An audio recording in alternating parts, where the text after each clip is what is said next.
کچھ لوگوں کا یہ عقیدہ آج کل کے دور میں سننے کو آ رہا ہے کہ آپ صلی اللہ علیہ وسلم ہر وقت ہر جگہ موجود ہوتے ہیں، جب سے ان کو بنایا گیا ہے وہ تب بھی موجود تھے، اور قرآن کی انہی آیات کے حوالے سے مختلف اور دوسری کو پکڑ کے، اور وہ کہتے ہیں کہ اس وقت بھی نبی صلی اللہ علیہ وسلم وہاں پہ موجود تھے، فلاں وقت بھی نبی صلی اللہ علیہ وسلم موجود تھے۔ اللہ نے اس آیت میں کہہ دیا کہ ان کو کہہ دو مجھے اس بات کا بالکل علم نہیں ہے جب ملائے اعلیٰ میں جھگڑا ہو رہا تھا۔ ملائے اعلیٰ کون سا وقت تھا؟ جب جھگڑا ہو رہا تھا۔ اللہ تعالیٰ نے آگے بتا دیا اس قال ربک للملائکۃ، جب تیرے رب نے کہا تھا واسطے فرشتوں کے انی خالق بشرا، بے شک میں بنانے والا ہوں ایک بشر من طین، مٹی سے، یعنی تخلیق آدم کے وقت نبی صلی اللہ علیہ وآلہ وسلم کے حوالے سے جو بات کہی جاتی ہے کہ آپ صلی اللہ علیہ وسلم نور سے بنے تھے، اور آپ صلی اللہ علیہ وسلم اس وقت بھی موجود تھے جب حضرت آدم علیہ السلام کو تخلیق کیا گیا تھا۔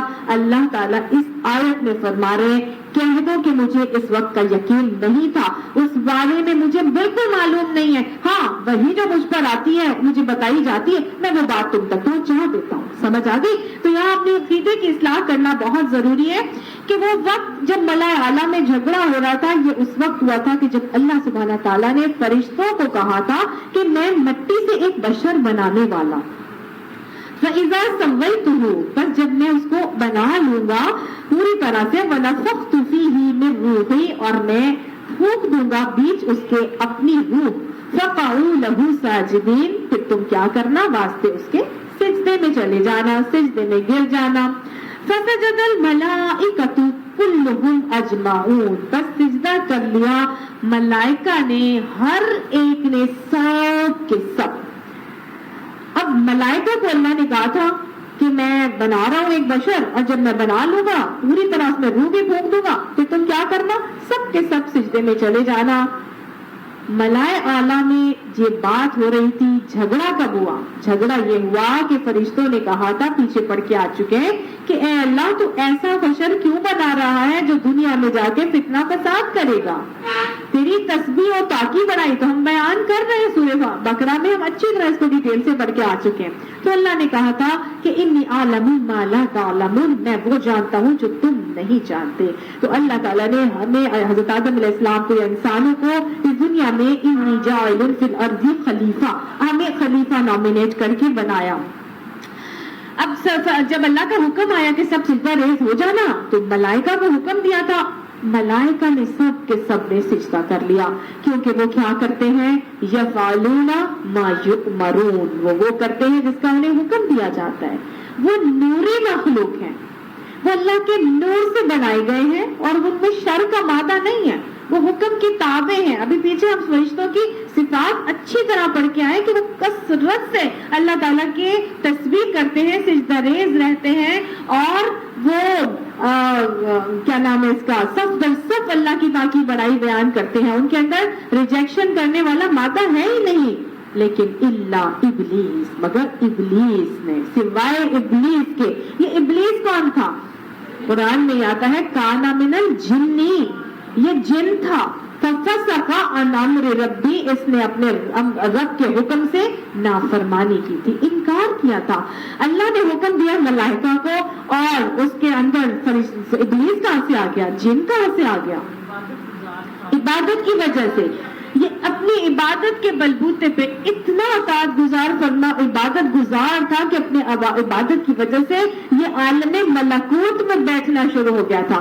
انسان بھی جب بہت کثرت سے عبادت کرتا ہے تو اس کا تعلق عالم ملکوت سے آ جاتا ہے، تو اس پہ کچھ چیزوں کا کشف ہونا شروع ہوتا ہے، اس کو باتیں پتہ چلنی شروع ہوتی ہے اللہ تعالیٰ کے ون ٹو ون۔ تو یہی معاملہ اس کے ساتھ بھی تھا کہ وہ عالم ملکوت میں اس طرح موجود تھا۔ استکبرا، اللہ تعالیٰ فرماتا ہے اس نے تکبر کر لیا، وکانا من الکافرین، اور وہ کافروں میں شامل ہو گیا۔ تکبر کیا کیا تھا؟ جو جیسے اللہ تعالیٰ ابا، اس نے انکار کیا تھا، سجدے کا انکار کیا تھا، قرآن میں آتا ہے۔ جب سجدے کا انکار کیا، اور اللہ تعالیٰ فرماتے ہیں یہ تکبر تھا جس کی وجہ سے وہ سجدے کا انکار کر گیا، تو اللہ نے فرمایا وہ انکار کرنے والوں میں شامل ہو گیا۔ قال، اللہ نے فرمایا یا ابلیس، اے ابلیس، ما منعک ان تسجد،